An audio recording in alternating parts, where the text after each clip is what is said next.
What's going on, everyone? Welcome to the Run Pure Sports Hardwood live show for some Monday night NBA action. Full slate of games.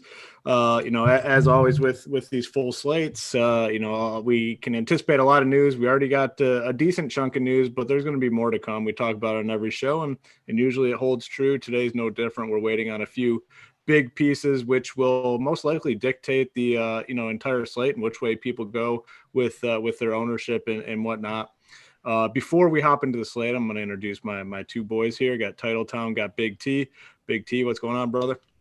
Excited, boys. Super Bowl week. We got a bunch of content rolling out for some footsies. We got some NBA too. I don't think we really have any short slates from what I saw this week. So it's a big week, a big week of content, a big week of winners. Hopefully we get it going tonight, get everybody off on the right track. Yeah, it's going to be a big week, full slate of NBA, and I'm guessing a lot of it has to do with probably a lighter schedule on Sunday with the Super Bowl obviously going on. So the NBA should be solid all week long. I glanced ahead and didn't see any 2 or 3 game slates. Everything looked pretty nice, right in our wheelhouse. So that's always good. And then obviously we have the Super Bowl at Run Pure Sports. We're going to have a bunch of content, a lot of video content throughout the week that's going to be dropping. I know Tony has a couple special things that he's working on that should be dropping in the next couple of days, along with the NASCAR package that you just released. I was excited to see that. Oh, that's some good stuff.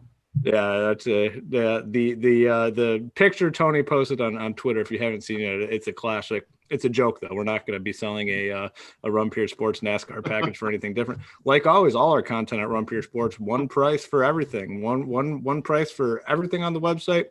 $80 for the DFS side, $100 for DFS and bets. But if you use that promo code Workbench21, gets you 25% off your first payment at Run Pure Sports. Title, what's going on, man? Big NBA slate, Super Bowl Sunday. It's going to be an exciting week. How you feeling here tonight? Yeah, I actually did a video with Holden earlier, monkey knife fight, broke down some props. We actually talked about a bunch of different props on Sportsbook, monkey knife fight, fired on some of them.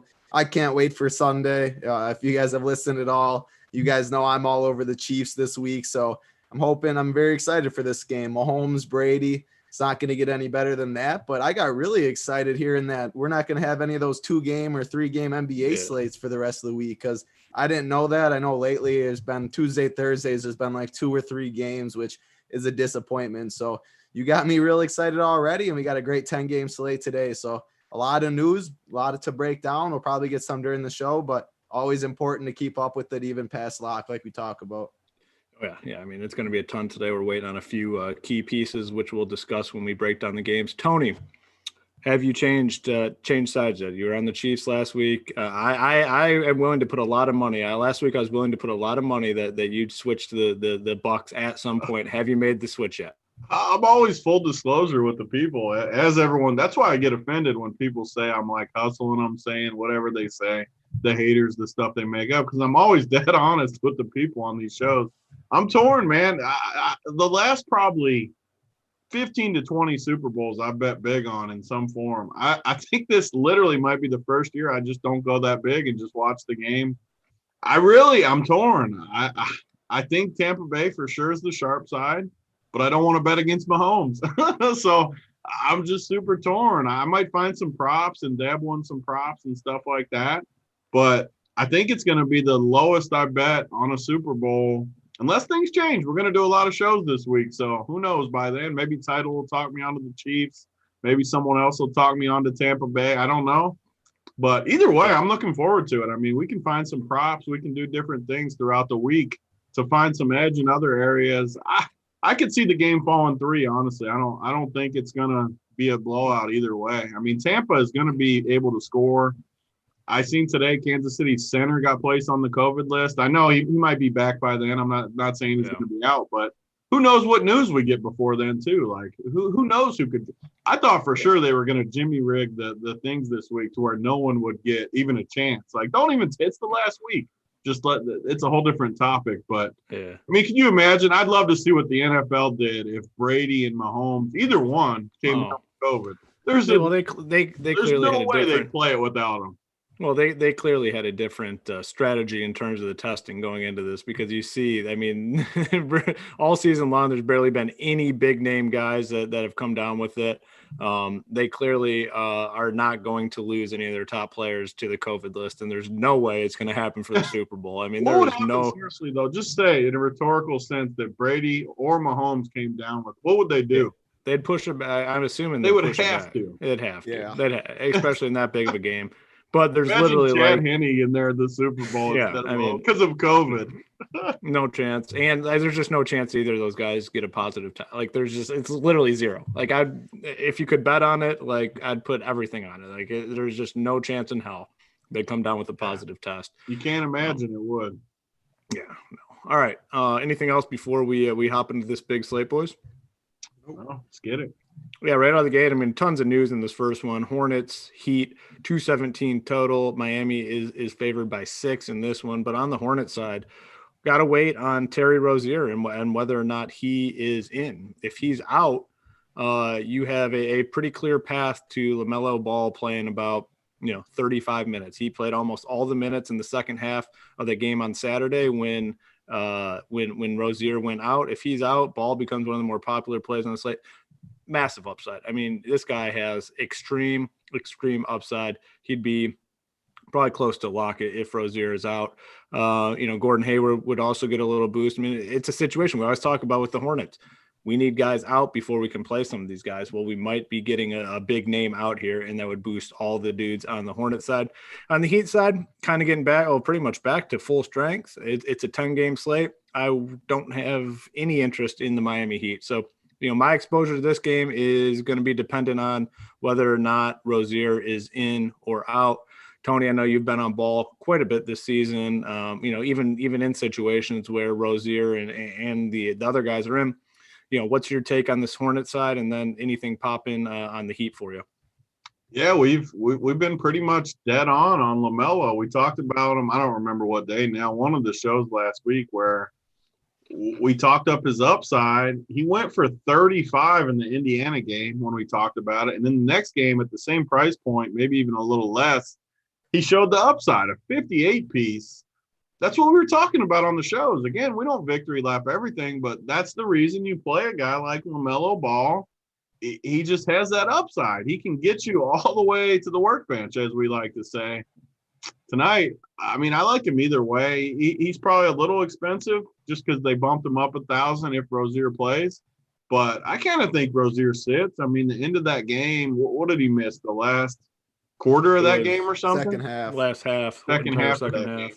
So I kind of think he misses. I mean, there's no reason to rush him back if he's not full strength. Obviously, if he's in, LaMelo becomes a much worse play. If he's out, he's a great play. And it's the early game, so we should have the news before we have to make any decisions. Yeah, we'll definitely have the news on this one. Just big time upside. The price, if Rozier's out, the price is still too cheap. If Rozier's in, the ownership on Ball comes down, but he still has that upside that Tony talked about. So it's an interesting spot for GPP players. Anything on the Heat side?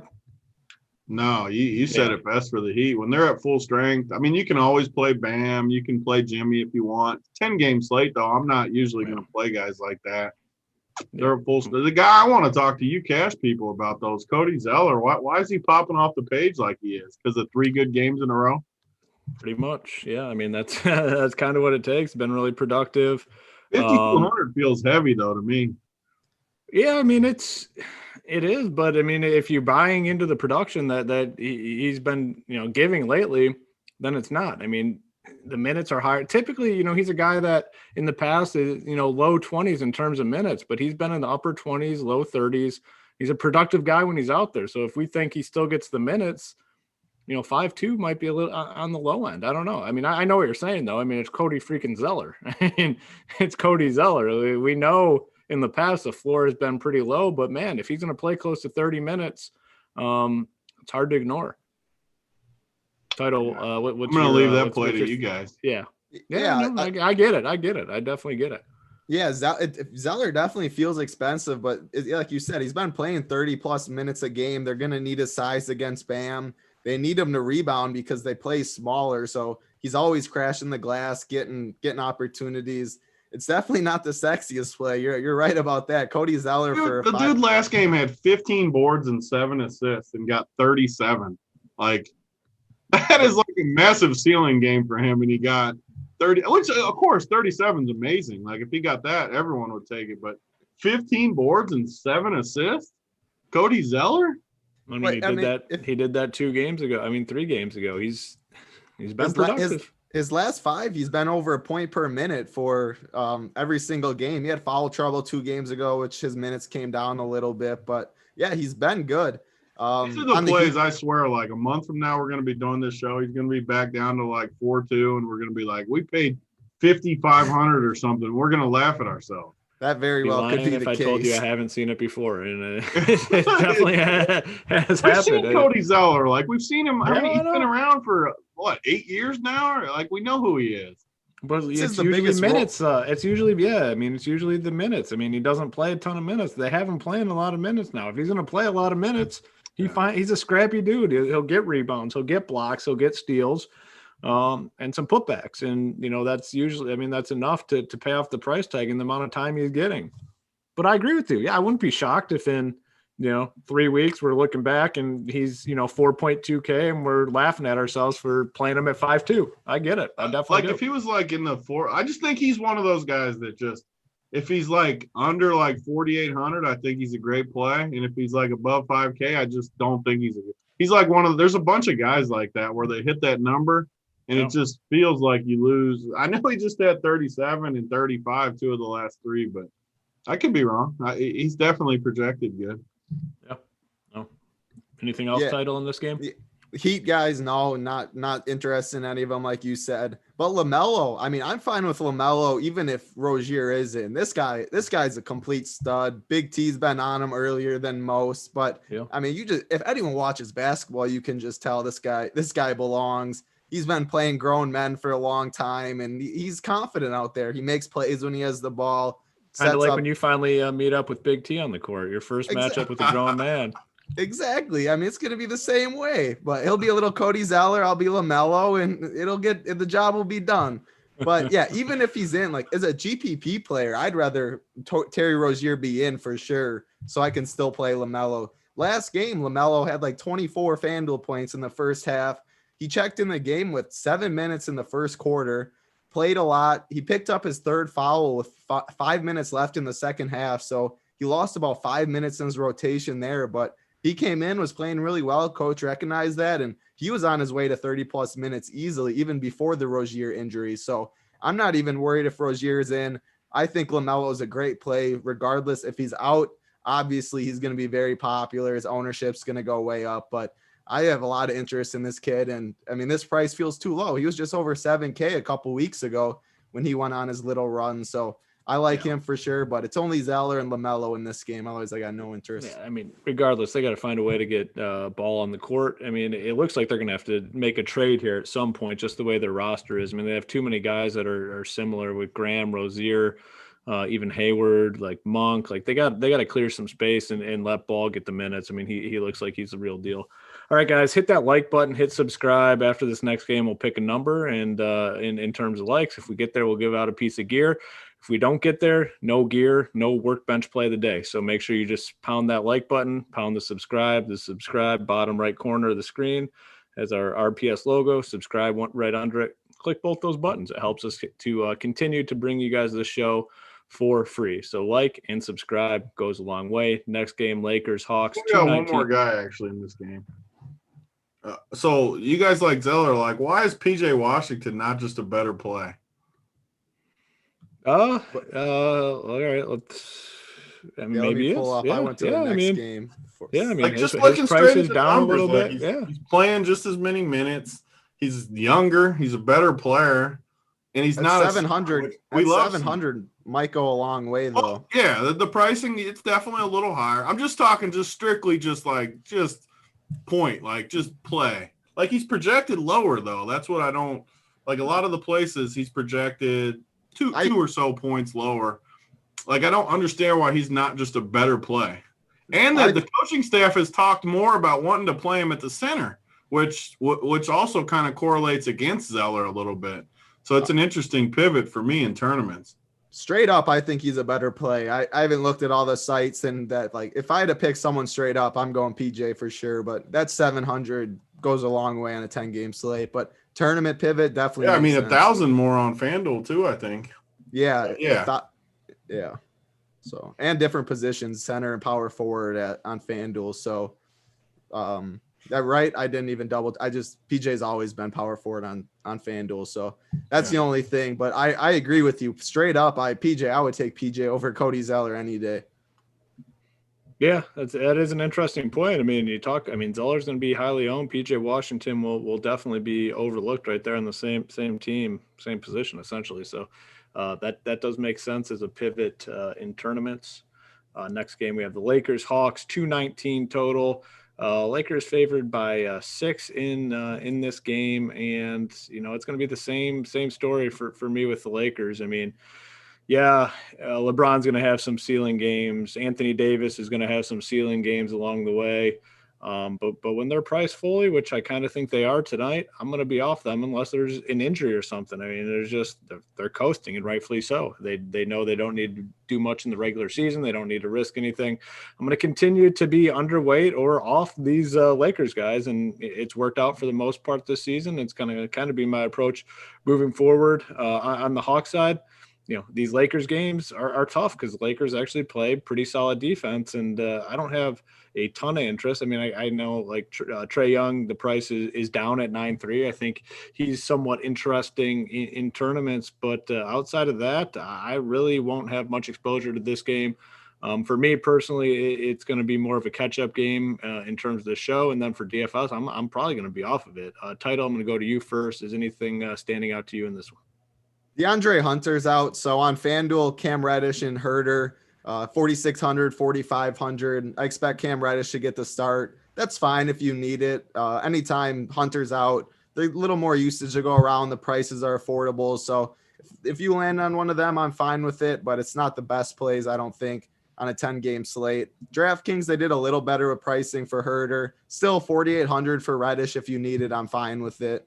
And then Anthony Davis and LeBron are questionable, like they pretty much always are. I expect them both to play, but it's definitely worth monitoring because if one of them is out, obviously the other ones become great plays, but we expect them both to be in. And if they are, I'm with you. No interest in the Lakers. Yeah. Tony, anything for you in this one? Yeah, I mean, the Lakers, just same thing you guys said. Probably not. Even if one of them was out, I doubt I'd play the other one. It's just one of those things I've kind of built in that I'm just not going to play them. Maybe there's some spot where I would if it was a big game or something and I knew they were going to be motivated, but they're definitely not motivated for a Monday night in Atlanta. I don't see any scenario that they're going to go all out for that game. So they're pretty much off my list. Atlanta, it would be those cheaper guys, Reddish and Horter. Man, Horter's been terrible, though. I watched him pretty close the last week. Teams have figured him out. You just get up in him, and just like Title. You get up in him, and he can't score on you. It's pretty simple. Just go by him. Scare him a little bit. So I will say on FanDuel, he's cheap. He's like 4 or 5, I believe, and that's that's an interesting price tag. But is it? I think it is. I think he's better than what he's shown in the. Yeah. I agree with definitely better. He just doesn't get the usage when all these guys are out there. Although the one dude is hurt, so that helps him a little too. I wasn't. Yeah, you guys are right. Hunter was getting more usage than we thought he would to start the year. With him being out, Horter might be a better play than I gave him credit. Now that I'm thinking, because Hunter was soaking up a decent amount of those wing usage minutes. So yeah, I like Horter more than that. Him and Reddish are the two guys for me. Yeah, and one other note, the Lakers on the road, the total has gone under in 14 out of the last 16 games. So, I mean, on the road, they're trying to muddy up these games a little bit, and clearly it's working out, which not great for DFS purposes. So, we've kind of had, Tony and myself on these shows kind of had the same approach with these Lakers all season. I really can't remember a time where it's burned one us, LeBron game was the only one. Exactly. Well, yeah. I mean, like I said, they're going to have these ceiling games, but the thing is, you don't really need to worry about it because he's not massively owned any night. So even if they do have the ceiling games, it doesn't really crush you. Well, yeah, he was 4% or something that night where he went off. Like, didn't even. And that was a spot though that made sense. Like in Cleveland, back. I back talked home. about him too. You talked, yeah. The one day, but like that's when like you said, Tony, you got to look for the spots with these guys. And to me, this isn't a spot. If we fade them all year, we're going to end up better off than if we picked here and there. Big spots. Sure, you can hit them here and there if you want, but for the most part, if you just fade, you're going to end up better off. Yep. All right, we got about 500 watching. Let's get to that 250 marker in terms of likes, and we'll give away a piece of gear. So 250 on the likes. Hit the subscribe as well. 2 clicks goes a long way to help us continue to bring you guys these videos for free. So like and subscribe helps us out. Next game, Kings, Pelicans, big total 234. Pelicans favored by 3. And I mean, the reason this total is so big is the Kings literally play like no defense, and teams are just scoring at will against them. On the Pelicans side, we know the guys, Zion, Ingram, Tony, you were on Ingram, talked not on him, but kind of, on his case about the fact that he wasn't having these monster games. And, he's a guy where the price tag, it's pretty close. He got a 53 burger. What was that last week? But outside of that, nothing over 40. That was versus Washington, so it doesn't. And that was versus, but this is a comparable spot to Washington. At home against the Kings. So he's clearly in play. The big news here is whether or not Steven Adams plays. He is questionable for this game. If he were to sit, you could see a big boost for a guy like Jackson Hayes. And I think everyone else that's kind of in the starting unit would get a boost as well. So that news is pretty big on the slate. If Adams is cleared to play with no restrictions, he's a really strong play, a good price tag on both sides. So that's pretty big news for this slate. On the Kings side, not too much standing out. Halliburton, I do like on both sides. I think he's created a nice floor. He's turned into a nice floor play with upside as well. So I think he's interesting. I think you can always go to Fox, but outside of that, not too much that I like. Hassan Whiteside, I think Whiteside is definitely a guy 4K on FanDuel, 3.6 on DK. I think he's in play as a value as well. Go to you first, Tony. Anything standing out to you in this game? Yeah, I think the Steven Adams news is pretty huge, actually, because that's the reason some of the upside's been, even for Ingram. I mean, he's going to get more boards without Zion and Adams in there snatching boards. So he's going to naturally get a few more peripherals. But, man, I don't know. Like, you just look at them. Ingram and Zion were both cheaper last week. They're back over 8K now. I can't play Ingram at over 8K. Is he over 8K on both sides? Yeah, yes. Over 8K on both sides. I can't do that. Even if Adams is out, I can't. But Zion becomes real interesting for me if Adams is out, just because I've kind of been waiting for this spot too, where Adams is out. People don't think Zion has as much upside, and then you just spring in there for like a 60 piece because Adams is out one time. But Adams is so freaking tough. I feel like he never misses in these spots. So we'll have to wait and see. Another thing that drives me nuts with New Orleans is this dude is just better than Bledsoe. And I wish they would just give him that run and kind of move Bledsoe back a little bit, let Lonzo and kind of play. But it's just what they do. And Lonzo looks too cheap to me too. So I don't know. We need the Adams news. Lonzo might crush tonight the more I'm looking at it. He's been pretty good since he's come back. 43, 32, 26, 34 his last 4. Still under 6K. Sacramento is a total disaster against guards. Man, I wish one of these guys was somehow out. They're probably not going to be tonight, I'm sure. Bledsoe, Lonzo. But either way, they all look pretty cheap against Sacramento. And then I'd love to play Zion too, but only if Adams is out. And then Sacramento, I don't know. They're another team I like. If somebody's out, I like them more. Whiteside was 3K for a few of those games. I don't like him quite as much at 4K and 3,600. I think I'm pretty much off the sack side. Yeah. I think there's a lot of room for 3 Pelicans guys to have big games here, even if Adams is in. But if Adams is out, I think it clears the path and it really narrows down the guys that can have the big games. A really good spot. I mean, it's just a really good overall spot for the Pelicans. Title, what do you got here in this game? Yeah, so Adams news, like you said, is the biggest. If he's in, he still's a good price point. He's 5,400 on DraftKings, 5,100 on FanDuel. I know everyone gets scared off when people are questionable and they end up playing, but that just lowers their ownership even more. And he's cheap enough. I'm fine with him there. Tyrese Halliburton on both sides he's underpriced. He's getting 30 minutes now. People aren't used to seeing the name yet. He hasn't done it for years, but another rookie that's just a complete stud that fills it up in every way on the box score. So he has a massive ceiling. I like him on both sides a lot. Hassan Whiteside, he's got 20 minutes or 19 minutes the past 2 games. And anytime, if you told me he got 20 minutes again at 4K on FanDuel, 3,600 on DraftKings, he's going to absolutely smash in 19 minutes. He's always been a guy that dominates and is a good fantasy point producer. And I mean, no one can stop him on this team, especially he'll come off the second unit. If Adams is in, he'll avoid Adams a lot of the time. So I think he makes for a very good value play. Lonzo on DraftKings, 5,500, like Big T was talking about. That seems too cheap. I agree. He's shown a ceiling in the past too, so he makes a lot of sense. Bledsoe is cheap on FanDuel. He's 5,600, but on a 10-game slate, I just can't do it. I'm not a Bledsoe guy. His price is good. They're trying to tempt you into playing him, but I'm not very interested there. I think it's really Whiteside for value, Halliburton in the mid tier, and Adams in the mid tier. But other than that, I'm outside. I'm off of Zion and Ingram as much on this slate. I'd rather pay up for other stars. If Adams is out, would you have more interest in those guys? I'm assuming. Yeah. Yep. Yeah. If Adams is out, I'm fine with both become better plays. Yeah. More opening on the floor. They're going to get more rebounds. So definitely. Yeah, no, I agree. Yeah, so we need news in that one. There are a couple more games coming up. We're kind of need the news to know what we're doing. But as we said in the opening, we still got that promo going right now. Workbench 21 gets you 25% off your first payment at Run Pure Sports. And it's a good week to hop in. We're going to have a ton of Super Bowl content, including Big T's playbook that breaks down the entire slate with all the winners.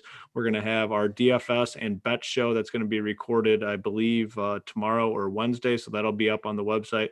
Tony and I will be doing our full Showdown show breakdown, which is a premium show that we do for every single Showdown slate, and we've done it every slate through the NFL season.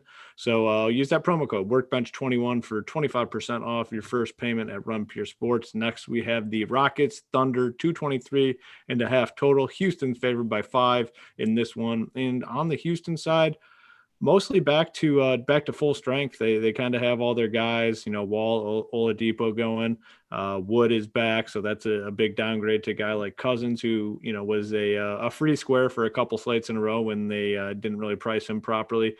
On the Thunder side, no George Hill. He'll continue to be out, so that is a boost to Gilgeous-Alexander, as well as how do you put Melodone? Is that how you pronounce it? He's been starting and playing somewhat well. Al Horford has had some big games mixed in there, but for me, my favorite guy on the Thunder side is definitely SGA. Has good price tag on FanDuel at 8.3, solid one on DK as well at 8.1, and then on the Rocket side, I think John Wall is pretty interesting. His price, I don't think it is right. 6.9 on DK is about 7.2 or 7.3 on FanDuel. So I think there's a couple plays here to consider. We're not really waiting on much news, so we can kind of break this one down fully. Big T, I'll throw it to you first. What do you got here in this game? Yeah, you're always looking for the matchup kind of versus Houston. So this game I like OKC games too, because they at least compete to where you don't really worry about the blowout as much, just because they should be able to get buckets against Houston. So you should have a close game, which means decent minutes for Wall. Like his minutes have been 26, 29, 24, and 20 the last 4.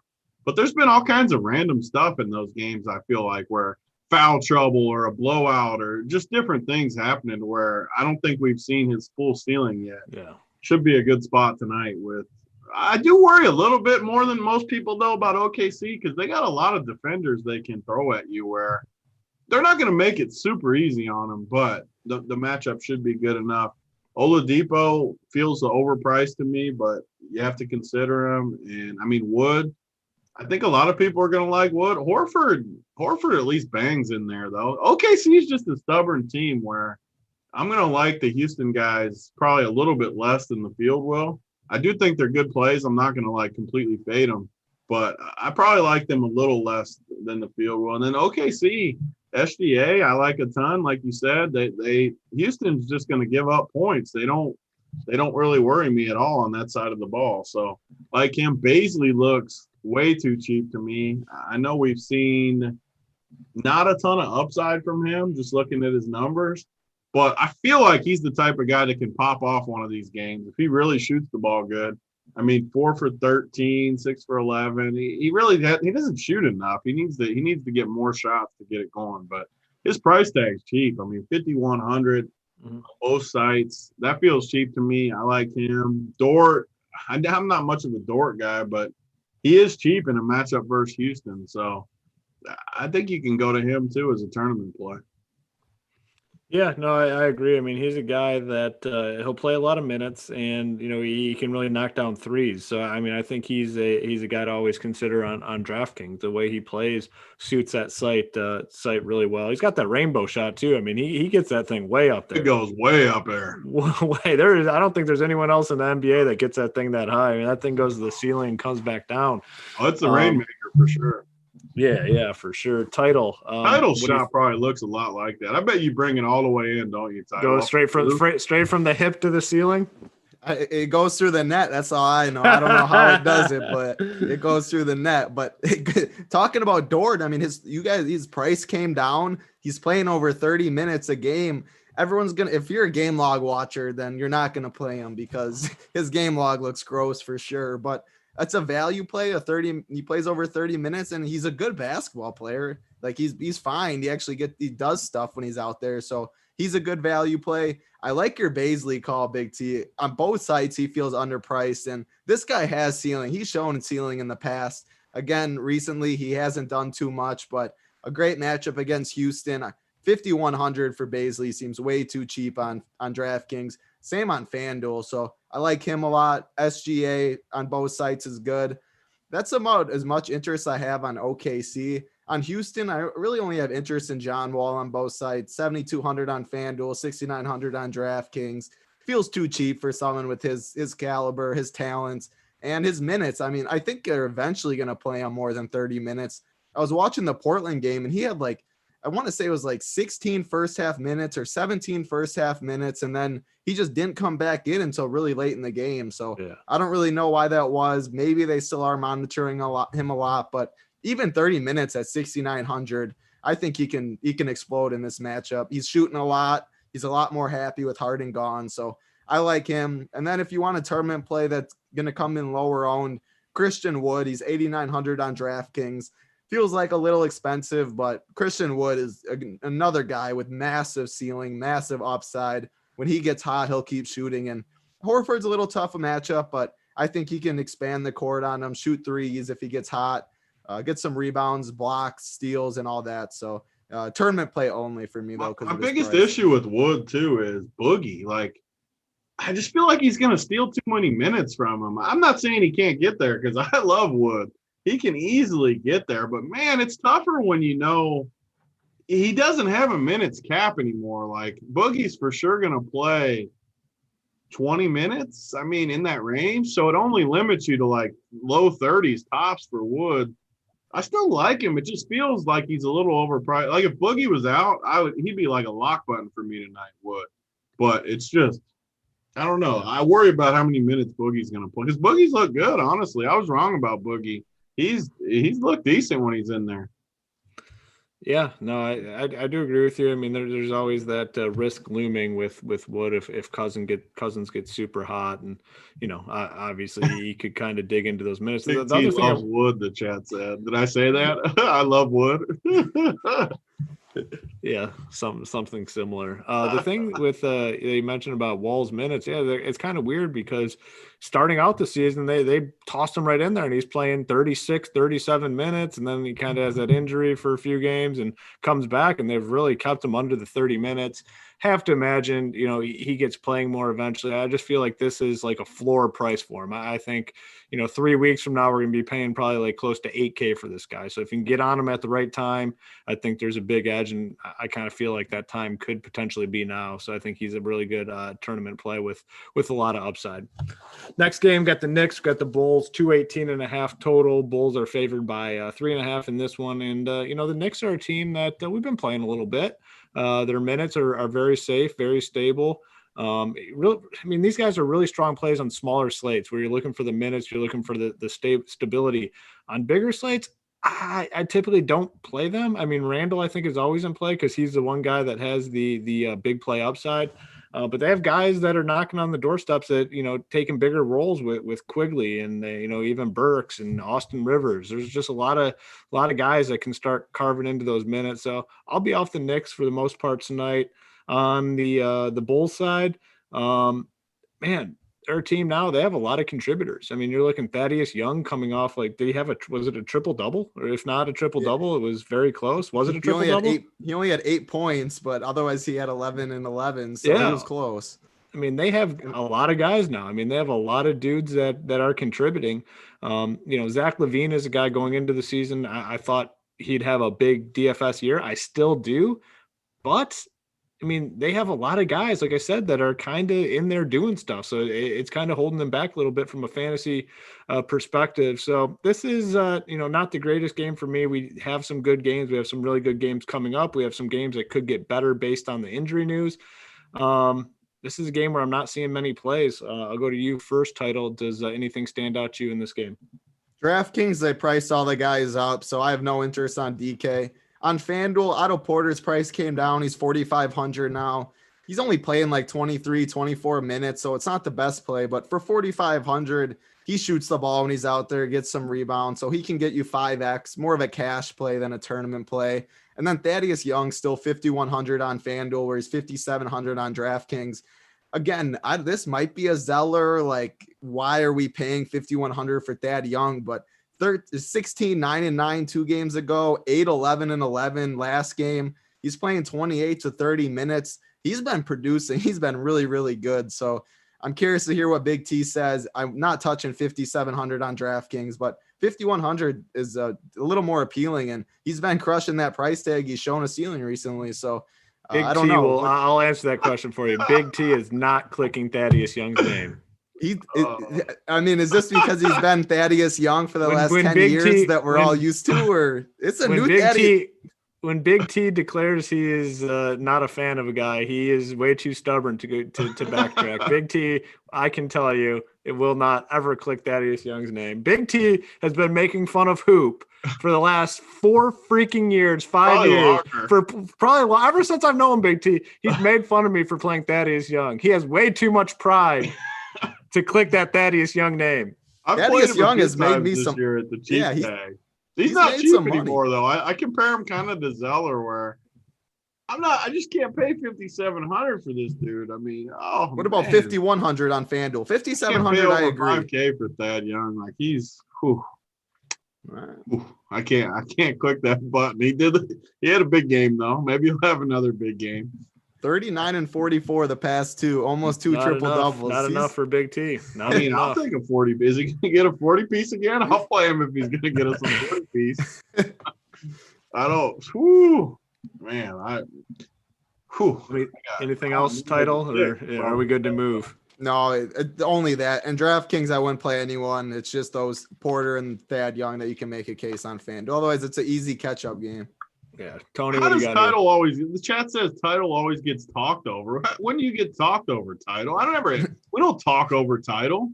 No, man. We're all in different. It's hard to coordinate everything. You guys are good. No one's talking over me. We make it a point not to talk over people on this show. I never talk. Maybe like occasionally here and there to make fun of something, but we don't talk over Title. No, you get guys out of here with that. Yeah.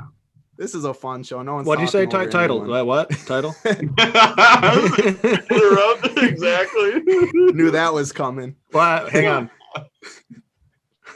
But Tony, what? Tony? What? No, go ahead. we kind of derailed. Now I got to get back in on the track. But so quickly, we talk about these guys. This is a Big T guy. I don't understand why he's not getting 30-plus minutes. When he plays, he crushes. So I know that the coaching staff loves these old dudes or maybe not even old dudes, these veteran type guys. Even Austin Rivers, like we know what Austin Rivers is. You don't need to give him crazy minutes. It's Austin freaking Rivers. Quickly looks like he could end up being their best player or close to it. I mean, maybe not better than Randall, but he's good. Like he's better than all these other guards they got. We already know what Alec Burks is. He's fine. He's having a good year. He's solid, but Quickly actually has upside. And it's going to come. Like at some point, he's going to play over 30 minutes consistently, and he's just going to crush. Like he'll end up the season. He might be like 8K by the end of the season. He just is really good. Like the dude in chat, Jimmy says, definitely passes the eye test. It's because he's good. Like he shoots. The problem with him is, though, you'll play him tonight at 52 and 5,300 on the sites, and all of a sudden he'll get like 14 minutes, and it'll just tilt you. You'll tilt your face off that all these guys are playing over him. Tournament play only, but, man, he's got upside. At 5,300, he can always get you 40 or 50 fantasy points if they actually get him in there and give him run. And Randall's the only other Knick guy that I have too much interest in. Yeah, it's not the greatest game overall. Next one could be, and it's the Trailblazers. It's the Bucks. The total's 235. Milwaukee's favored by 9.5. So massive team total here for the Bucks. Giannis, Chris Middleton are obviously in play on the Timberwolves side. We got Damian Lillard will continue to be a target in the DFS community with CJ McCollum out. Enes Kanter, I think, is the next guy you want to consider. But outside of that, it's tough. I mean, you got a lot of guys vying for minutes and shots. Trent Jr., they put Little in the starting lineup. You have Covington, Carmelo, Simons, Hood, Giles. I mean, they have a lot of other dudes. I mean, to me, the two stable parts are obviously Lillard and Kanter. But outside of that, I mean, there's a lot of dudes trying to get in there to be that next dude. And, they're going to have big games. They're going to have bad games. On a 10-game slate, I don't think you necessarily have to go there. On the Bucks side, I think it's a really good spot for guys like Giannis. Middleton, better play on FanDuel. He's only 7.9K over there. DiVincenzo is like 4K on FanDuel. I think he's in the conversation a little bit. But if this game stays close, I mean, if it stays close, you're going to see some monster performances with those core guys, Lillard, Kanter, Middleton, Giannis. We bring Title on for his Milwaukee Bucks take, so I got to throw it to him first. What are you thinking here in this game? Yeah, I mean, the big question is always, will it stay close? And now it's like, will the Bucks keep it close? Because, I mean, I don't know what they are doing, but Giannis is upset. There's Coach Bud sat him down a couple of games ago, and it was just a one-on-one talk. Giannis even talked about it to the media, like, yeah, I needed it. It's good that he said it, and you could tell something's different in his eyes, his aggressiveness, and Portland can't stop anybody. Giannis is my favorite spend up on the slate. 11,000 feels too cheap on DraftKings.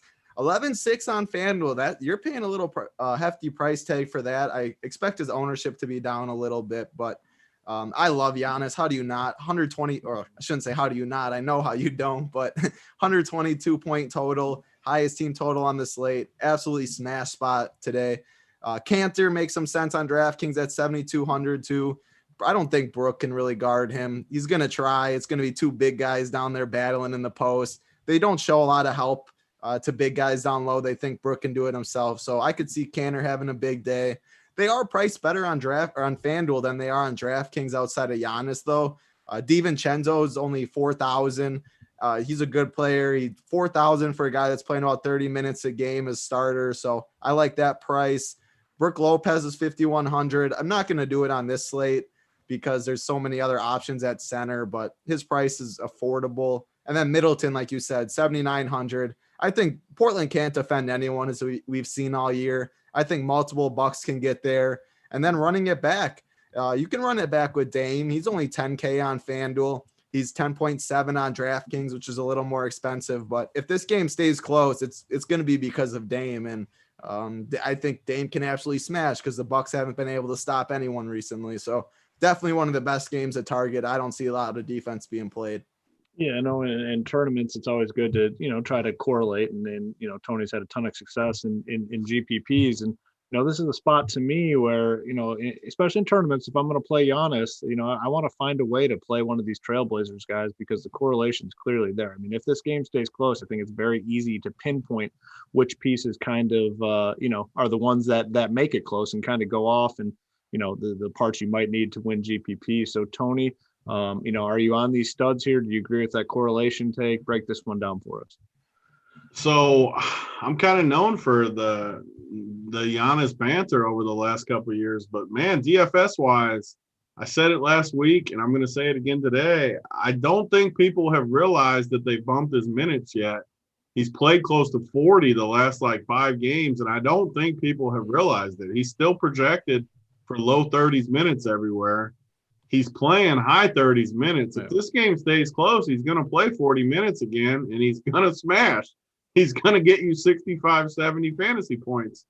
I do think it's very, very risky of a blowout tonight, though, because Milwaukee matches up basically perfectly with Portland.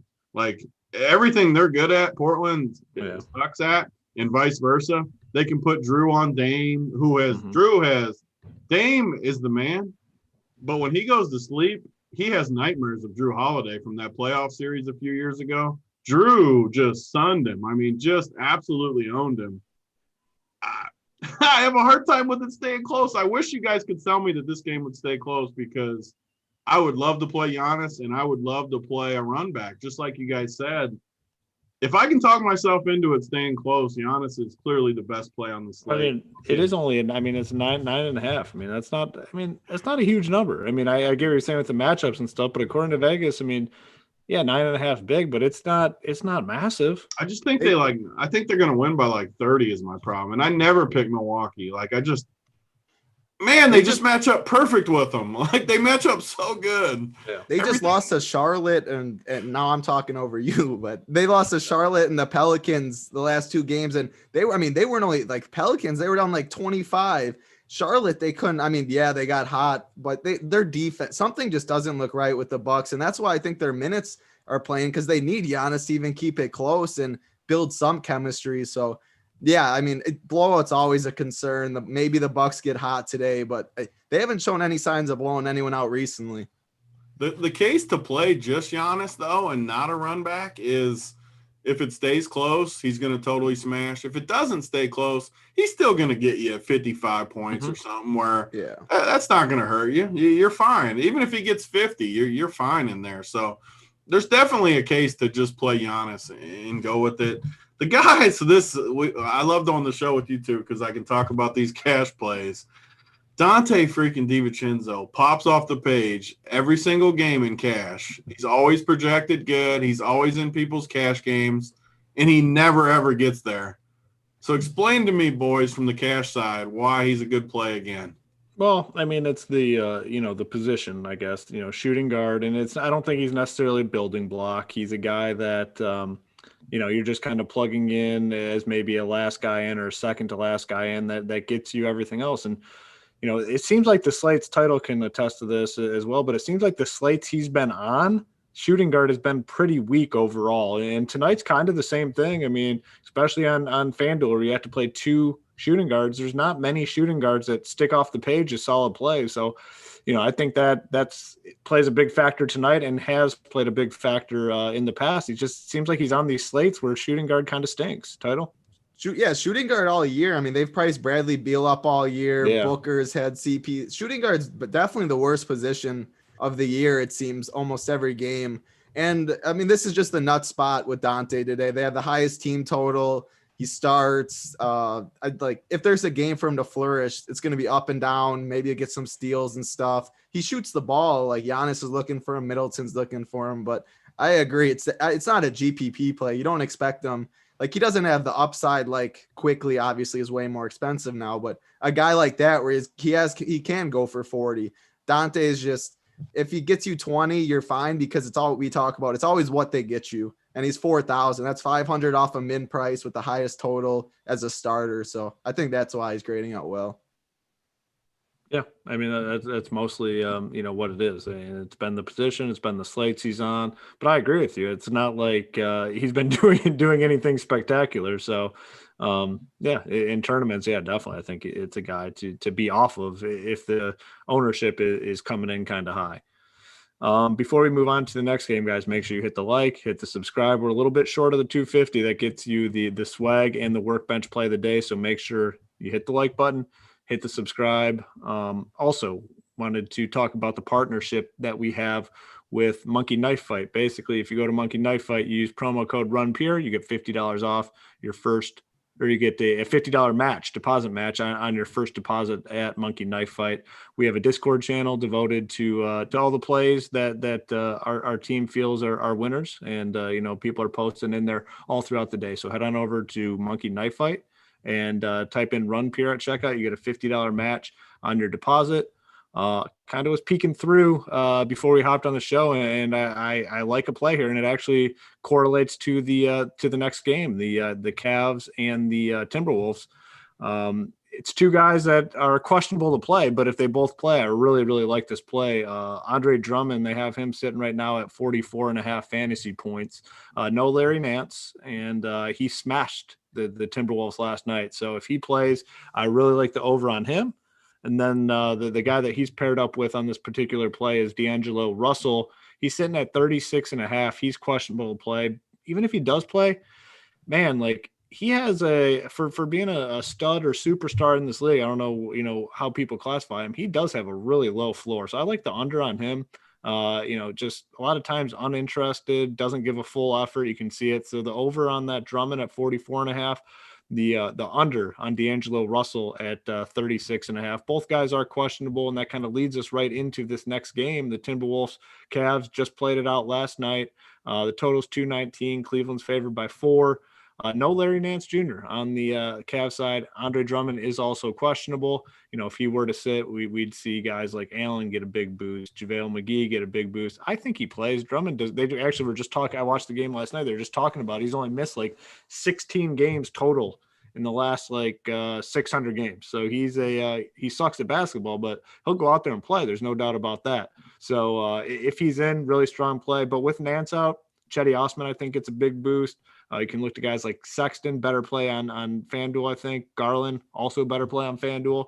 On the Timberwolves side, if Russell's out, big boost to a lot of guys. Beasley, Edwards, Rubio. If he's in, I'll be off him. I just, Russell's a guy I typically don't play. And I feel pretty good about it. He just, I don't know, like I said, a lot of times he goes out there, just a ho-hum effort, kind of just floating along. Hasn't had many big fantasy performances this season. So if he's out, though, like I said, a plethora of guys get a big boost. They're finally giving Edwards some minutes, and he's looked really good, so I'd have interest in him. He's cheap on FanDuel at 4.8. On DK, he's 5.6, so definitely a better FanDuel play opposed to DK play. But I'll throw it to you first, Tony. What's kind of your breakdown of this game? I know we got a lot of news that we're kind of waiting on here. Yeah, the news is crucial too, because Minnesota is maybe the worst defense in basketball, or close to it. I mean, they're really bad. So if Drummond's out, like what is the reason he might be out anyways? I said sore back. So I mean, he did it. He had a monster game last night.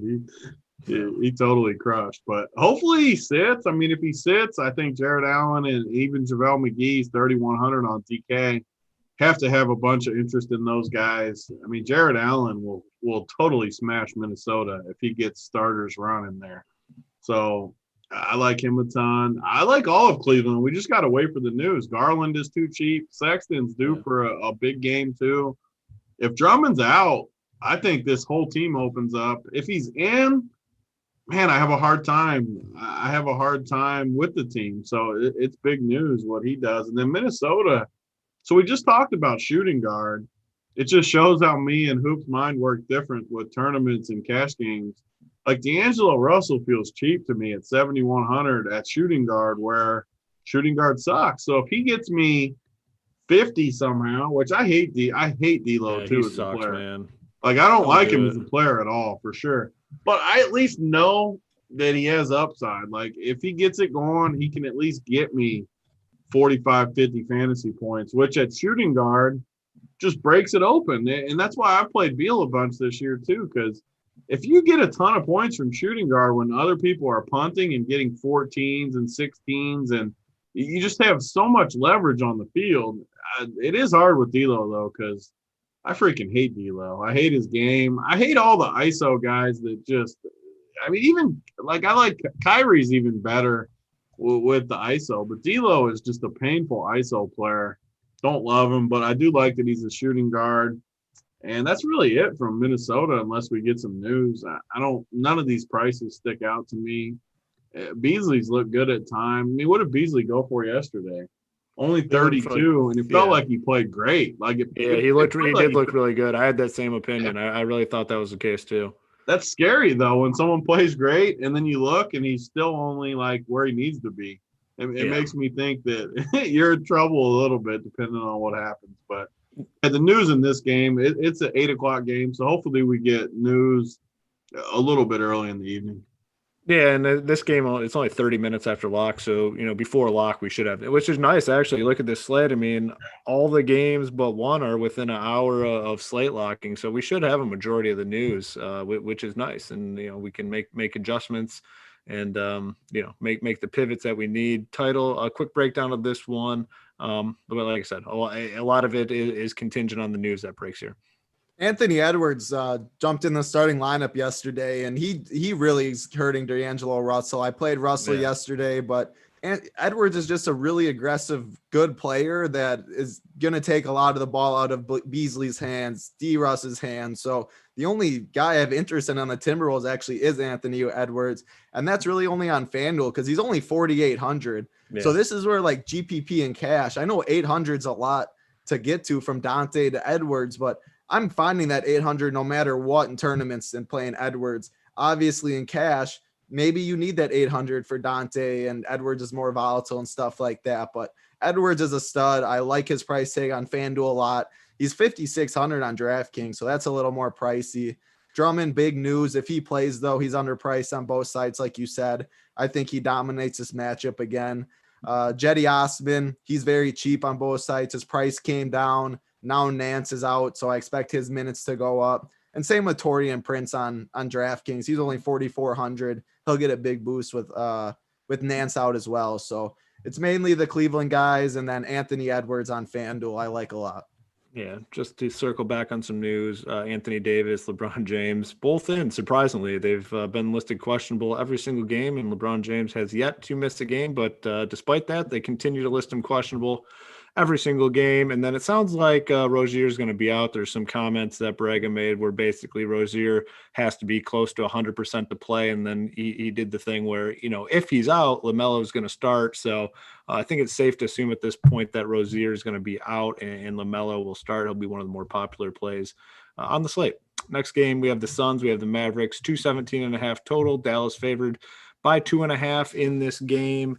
And, not a ton of plays for me in this game. I think Luka is a fine spend. If I'm deciding between him and Giannis, I'm going Giannis today. I think we all kind of agree with that.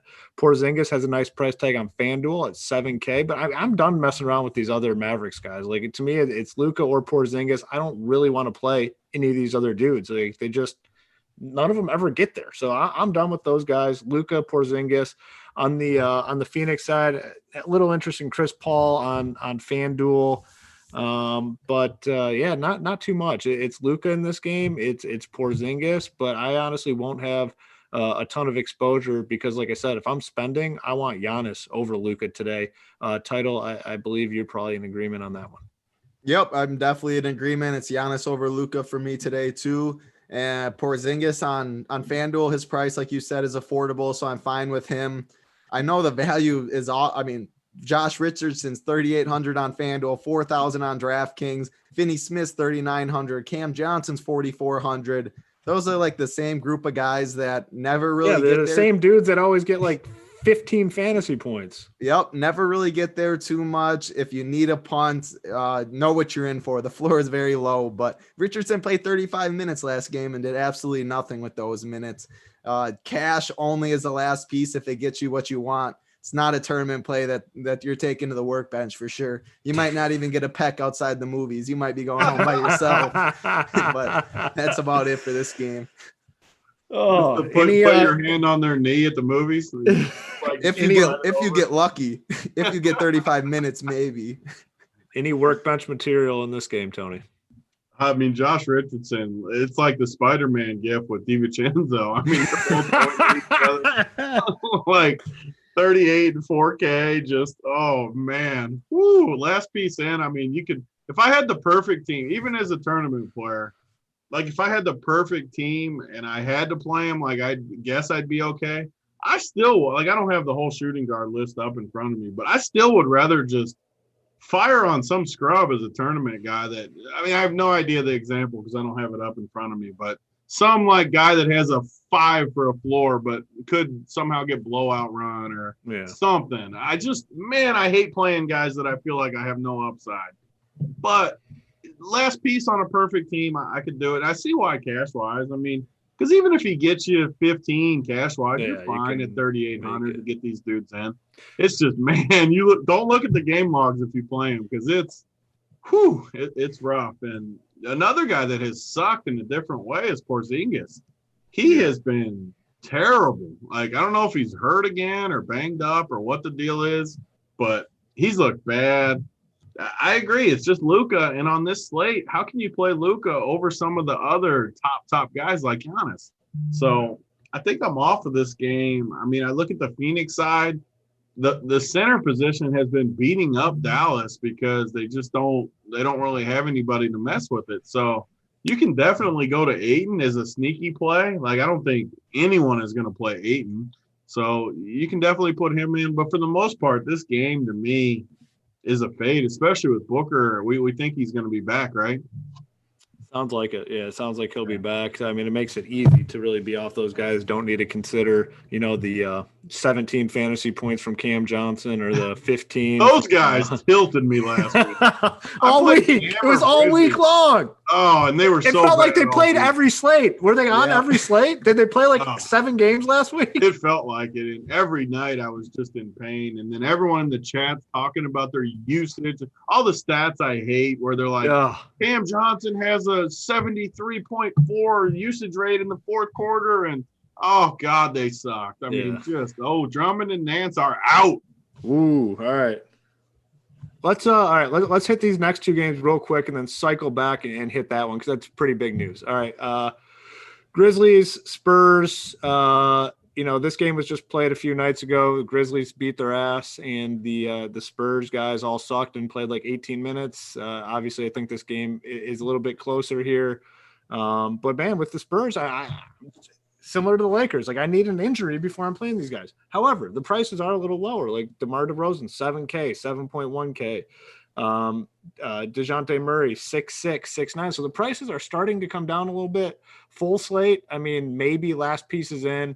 Xavier Tillman on the Grizzlies side is interesting. Brandon Clark, but I'm not going to have a lot here. Tony, what do you got? Yeah, I mean, for sure, for me still, it's DeJounte on the Spurs. I keep playing him. He keeps coming through. I'll tell you, so you talked about my feelings towards Big Thad Young. I have the same feelings towards DeRozan and Aldridge for the last 5 years. I never played. And the other day, I got suckered into freaking playing DeRozan, and he tilted me so freaking hard. What did he finish? Fantasy, like 7? 5 or 6 or 7. I mean, he got hurt. I know he got hurt, but he sucked before. Oh, he did get hurt? I didn't know that. Yeah, he didn't play the games. No, he was in at the end of the fourth quarter when he had 7. He was definitely hurt for a little bit of that game, I thought. Well, I'll tell you what was more hurt than him was my freaking feelings. Oh, mine were hurt too, is the point. Me too. He's back on the list. He's not coming back in for me. I don't care what his price is. He's going to have to be like literally 6K before I consider him. He's dead to me. And another guy. So we just talked about the Spider-Man gift at shooting guard. Lonnie Walker, 4K on FanDuel, the same type thing where, man, you don't feel good about Lonnie. I think I would play Lonnie Walker over DiVincenzo, though. I don't know. They're all in that same range. Not a ton of upside from any of them. And then the Memphis side, I feel like John Morant is a good play, but it's a 10-game slate. And do you really need to go there when we have other really good plays on the slate? the Spurs are a team that I just don't love their games that much. So Yeah. I'm gonna stay clear of Memphis. Yep. Title, anything for you here? I'm glad you said DeRozan because I was gonna say the same thing. He is not a 7K player at this day and age. Like I can't touch it. I got burned by it, and like we all did. And yeah, He was crushing early on though, man. Like something's changed because he was playing well to start the season. He was good 2 games ago against the Nuggets. That's why it wrapped me into it. I believed for a minute. They just got so many guys with Keldon Johnson, DeJounte Murray, Lonnie Walker. That's what we've been talking about. Yep. Same thing. If I play any of these guys, I'm going DeJounte Murray at 6,600 on DraftKings because he's a young guy. He looks good. So I'm good with him. John Morant, 7,600 on DraftKings. I mean, this guy could be a 9K player in a couple of weeks if he comes back and does what he could do. So I'm definitely always fine going low on Ja. Don't expect him to get too much ownership. Outside of that, not too interested in this game. Is there anything more humbling than when you play a dude 7,300 and he gets you 6 fantasy points? Like, does that not just get you? That just fires you. I mean, what is the most opposite thing of a workbench play? Like at home in your basement, in your parents' basement, watching porn, jerking off, right? That not even in your parents' basement, in your old bedroom from high school. You're still in that bedroom, right? Still in the same bedroom, high school days. Old school porn with a fuzz around it. You're trying to see a nipple or penetration or anything, and you're just peeling, right? Oh, that's what that play was. Damn, that even has to be better. That even has to be better. We got Steven Adams not going to play either. It looks like doubtful now. Yeah, so wow, we got things opening up here, boys. Yeah, it's going to be a big one now. I mean, there's going to be Steven Adams unlikely to play. This is where you need JSU and Holden up to lock. Yeah, speaking of that, so part of the premium product here at Run Pure Sports is our Up to Lock show with Holden and JSU. Take you to lock every single day, Monday through Friday, breaking down all the news. Today, that show is going to be very important because this news needs to be broke down. We touched on it when we hit up these games, but we really need you really need to check out that show to get a more in-depth breakdown of these situations. And there's still probably going to be more. I mean, that's how these slates have been going. There's still more. This could just be the beginning of it, a full 10-game slate. Last game on the slate, Pistons. Speaking of that, though, real quick, I know it sounds like I'm just talking up our product, and I am partial to it because I think we have the best product. But there's literally, it's $80 a month for what we give. If you're playing NBA every day, there's literally no reason not to watch JSU and Holden in this show where they bring you up to lock. I wouldn't care how much I was playing or what I would listen to them. Like, you don't have to play every play. Just like always, take it in, soak it in, do what you need to do. But as the news breaks, there's literally no reason not to have that up in your background for $80 a month. It's the best value just for that show alone. If I told you it was just that show, nothing else for the 80, I would say it's a good deal. Smallest little tidbit of information or something that even if it's background noise, I've done it in the past where I just have it on and I'm not paying attention to every word, but something hits and it clicks in my head. It's like, oh, this is what I got to do. Makes a ton of sense. Workbench 21, and that little change is what off. Gets you to the finish line. Sometimes that one little tinker gets you all the way to the top. All the way from mom's basement, mom's bedroom to the work. 10 feet down the hall from Papa Bear getting the job done. From fuzzy porn to boobs in your face. Run Pure Sports takes you all the way. Oh, good stuff. All right, last game is the Pistons Nuggets, 217 total, 17.5. Nuggets favored by 8, and Gary Harris is out, and it's typically not a big piece, but does provide a nice opportunity here for guys like Will Barton, Monty Morris, Michael Porter Jr.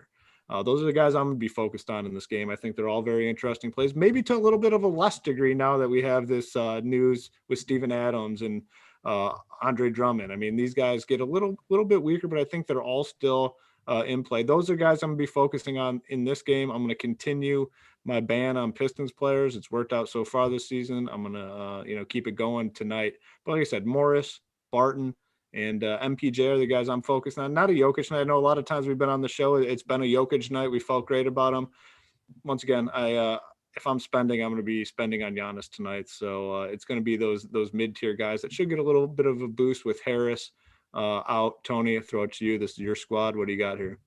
Yeah, and we got the big time, not revenge, because these guys love each other. I mean, Jeremy Grant and Plumlee, they love these Denver guys. So it's kind of like one of those games where they're still going to try to show out, though. Like, they want to show that they were a big piece of that team. It's not vengeful. It's not vengeful in that way, but they will want to show out. So I definitely think they should be in your player pool, both of those guys. They're going to come to play. And then the Denver side, man, they're the late game. All these guys are going to be lower owned than they should be outside of Barton. Like, people are going to play Barton for sure at 4K. But honestly, all of these guys are in play tonight. They're playing Detroit. It could be a blowout. It could be close, but literally all these guys. MPJ's too cheap. Monte's too cheap. JaMychal's too cheap. Millsap even is too cheap. And Campazzo, my boy, went off the other night. Built some confidence. He's 3,500. He's going to get run with Gary Harris out. I love these Denver pieces as fillers. A perfect example of just fillers. Like, say you need some value in the last two spots. Monte Morris at 3,900 is going to crush tonight. He's going to crush in this spot. These guys are just too cheap against Detroit. They really are. And if it somehow turns into a blowout, I mean, these guys could just crush. Like Campazzo and Monte especially. Porter too. No one's going to play Porter tonight, really. And he could crush too. So I like these guys a lot. No one's going to play Jokic. Like always, goes for, what did he go for last night? Another 75 piece, and no one's going to play him again tonight. Just low owned again, like he is all season. So I'll come back and play him again tonight. Yeah. Title, what are you thinking in this one? Barton and Morris on both sites. MPJ on FanDuel's price is really cheap. He's only 5,600. I mean, his ceiling is massive, as we've seen. So I like that. He's more expensive on DraftKings. Yeah, I know Big T. He missed that price, but I know he's getting excited over it. No, I just seen Campazzo's 3-1 on DK too. Oh, baby. So yeah, there's a lot of value in this game for sure. I mean, a lot of value this whole slate with all this injury news, but yeah, it's Monte Morris, it's Barton from me on both sides, MPJ on FanDuel, and yeah, I mean, you're never wrong for playing Jokic, so he's always 5,600 for MPJ. Wow. Yeah, it's a good tag. It certainly is a good price tag. All right, folks, hit the like, hit the subscribe. Got our last segment here, and you guys did earn the gear, but a few more likes. Help us out a little bit. Like and subscribe. All right, I'm going to go to you first, Title, with the mama, daddy's bedroom fuzzy porn play of the day. What do you got for us? Tyrese Halliburton, a kid that probably wasn't there too long ago, but man, I think he's going overlooked on this slate. He's in the 5,000s playing 30 minutes, and he has triple-double upside. He'll get his triple-double eventually, so I love me some Tyrese Halliburton today. Yeah, and a lot of plays like him, a lot of them, the ownership just came down substantially with all that news we got too, so you don't really need to be worried about ownership, and you're going to see a lot of chalk now on the Cavs side. So these plays, these sneaky plays, I mean, whether they're sneaky or not, got a little more sneakier with the news that broke throughout the show. All right, the moment you've all been waiting for, the official Monday night workbench play of the day. It doesn't stop in the parking lot of the movie theater. This play gets you straight to the workbench, straight to the top of the GPPs. Tony, what is the official workbench play of the day? Yeah, I mean, so it's tough with this news. This news hit. There's a lot of really good plays. I was going to go to Jared Allen either way because I loved him tonight against Minnesota. I was worried Drummond on the back-to-back. Now it feels like it's too chalky. I hate to give because he's going to be just very, very chalky tonight now that Drummond's out. I don't like it. I've been on a roll too with these things where I feel like I know the Boban night was a bust, but for the most part, these nights have been good with low-owned plays. I like the low-owned plays. It makes the workbench play more fun. So I don't want to give a chalky guy. I really like that. I love the Cavs guys, just for the record. Obviously, they're great chalk plays. I love Zion now. He was a contender for it with Adams out. I think he could explode. I'm not going to go to those guys, though. That's too easy. I'm not taking the easy way out with this. I'm going off the board again like I like to do. I just talked about him. My boy Campazzo, baby. 3,100 on DK. 3,500. I like him more on DK, but he's going to be the workbench on both ones. He's going to get a minutes boost with Gary Harris out. He's going to be unowned. He's going to be 1%, like I always like with these plays. 3,100 on, and Terry Rozier's rolled out now. I mean, just so many good plays tonight. just get in there and watch JSU and Holden after this for sure. So many good plays, but Campazzo definitely the workbench play tonight. Bold move on the slate with a ton of value. I could give a chalk guy. That's not what it's I'm about. not taking though. the easy way out with this though. That's not what it's about. Like you said, we Holden, JSU taking you guys a lot. Head on over to Run Pure Sports. Promo code Workbench21 gets you 25% off your first payment over at Run Pure Sports. All right, we're gonna get on out of here. Good luck to everyone tonight in your contest. For TitleTown, for Big T, I'm Hoop. We'll be back tomorrow. Good luck, everybody.